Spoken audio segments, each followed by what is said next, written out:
వచ్చే పార్లమెంట్ ఎన్నికల్లో సికింద్రాబాద్ ఎంపీగా భారీ మెజార్టీతో గెలుస్తానని బీఆర్ఎస్ అభ్యర్థి పద్మారావు ధీమా వ్యక్తం చేశారు. తనకు సికింద్రాబాద్ పార్లమెంట్ టికెట్ కేటాయించడం పట్ల కేసీఆర్ కు అభినందనలు తెలిపారు. మాయమాటలు చెప్పి కాంగ్రెస్ అధికారంలోకి వచ్చిందని దుయ్యబట్టారు. రాష్ట్రంలో కేంద్రంలో ఉన్న ప్రభుత్వాల పనితీరును ప్రజల్లో ఎండగొడతామన్నారు. కాంగ్రెస్ 6 గ్యారెంటీలు అమలు కావడం లేదని విమర్శించారు. గత ప్రభుత్వంలో కరెంటు, నీళ్లకు ఇబ్బందులు లేకుండా ఉండేదన్నారు. అభ్యర్థి అని 2-3 డేస్ నుంచి ఎప్పుడైతే అంటున్నారో నగర వ్యాప్తంగా కొంచెం భూములు వేసినట్టు అనిపిస్తుంది.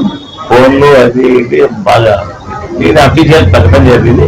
గ్యారంటీగా సికింద్రాబాద్ పార్లమెంట్ నుంచి మేమంతా అందరి కృషి చేసి హైదరాబాద్ జిల్లాలో ఈ మెసేజ్ మాత్రం రాష్ట్ర వ్యాప్తంగా పోయేట్టు ఎన్నికలు నేను అనుకుంటా రాష్ట్రం మొత్తం మీద ఇప్పుడు సికింద్రాబాద్ పార్లమెంట్ మీద బహుశా దృష్టి ఉంటుందేమో అనిపిస్తుంది మాకు.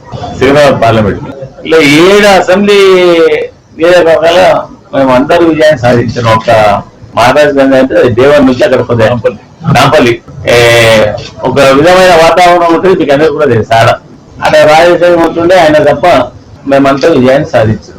ఎంత పెద్ద రాజకీయాలు వచ్చినా కానీ వాటిని అన్నింటినీ ఎదుర్కొనే స్థాయిని మా నాయకత్వం ఉంది ఇప్పుడు హైదరాబాద్ లో. గత ఇప్పుడు ఉన్న ఎంపీతో కాదమ్మా అది. ఇప్పుడు రాష్ట్రంలో కేంద్రంలో 2 ఫైట్ చేస్తాం. ఇప్పుడు ఇక వాళ్ళది ఉంది, కేంద్రంలో ప్రభుత్వం వాళ్ళది ఉన్నది. మమ్మల్ని మాత్రం తక్కువ అంచనా వేసే ప్రసక్తే లేదు.